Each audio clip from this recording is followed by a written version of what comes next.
of lightning. Brad Gifford, who's from Kettering, was taking shelter under a tree during a thunderstorm 10 days ago when the lightning struck. Hannah Peterborough has the story. The tree still bears the scars, and so does he. Entering through the right ear, travelling across the body and exiting through the left ankle. The path a 300,000-volt bolt of lightning took through Brad Gifford's body. Not surprisingly, Brad can't remember a thing. The heavens opened, it started to chuck it down with rain, and then I made a run for these trees, and there was a couple of other anglers in here as well. And next thing I knew, I was in intensive care in Birmingham. Brad had been taking his dogs for a walk around a lake in Aldwinkle near Corby with his friend Edward when the thunderstorm started.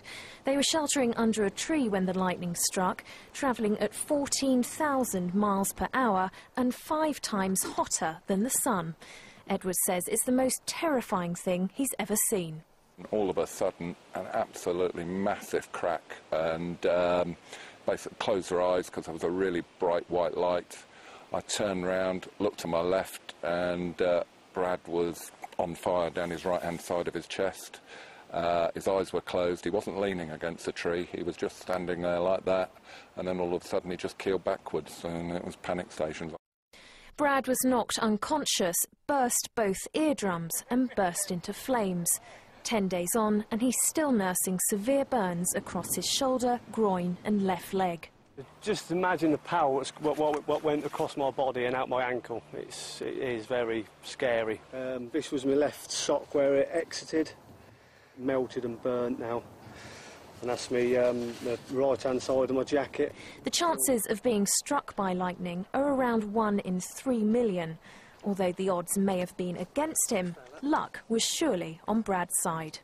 Hannah Peterborough, Anglia News. I suppose it was. Amazing. And of Absolutely. course, the best advice in a thunderstorm is to seek shelter in a building rather than under a tree. If no buildings are available, apparently you should try and find a cave or a ditch. I didn't know that. Always close at hand, I find, when you need one. When there's no shelter, avoid the highest object in the area. That's another bit of advice. Now, if only isolated trees are nearby, your best protection, we're told, is to crouch in the open. Do you think Probably shaking. I think we probably did, actually. Dear. Now, Ryanair has apologised to passengers after more than 700 holidaymakers missed their flights at Stansted over the weekend after the airline failed to open more than half its check-in desks. Despite Saturday being one of the busiest departure dates of the year, the budget airline were only able to open 11 desks, leading to huge queues backing up through the terminal. Ryanair have since issued an apology on their website, saying the problem was due to staff shortages. A Labour MP has criticised the Ministry of Defence for trying to reduce the compensation awarded to a wounded soldier based in Norfolk. Lance Corporal Anthony Duncan received £46,000 after he was shot while serving in Iraq. But the MOD have tried to reduce his payout, claiming soldiers should only be compensated for initial injuries and not subsequent health problems. Eric Joyce, who's a senior aide to the Defence Secretary, says the MOD's attempt to appeal is profoundly wrong.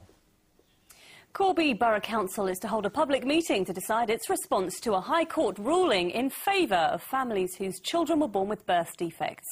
The council was found to be negligent in its clean-up of former steelworks in the town, which may have led to birth defects in 16 children. It now faces paying out millions of pounds in compensation. The meeting will be on the 18th of August at the Rockingham Forest Hotel in Corby to allow as many people as possible to attend. Well, it's good to have you with us at the start of a fresh week. Up next, all the news from your part of the region. Rachel's here with the weather, and we're going to have some stories from the riverbank.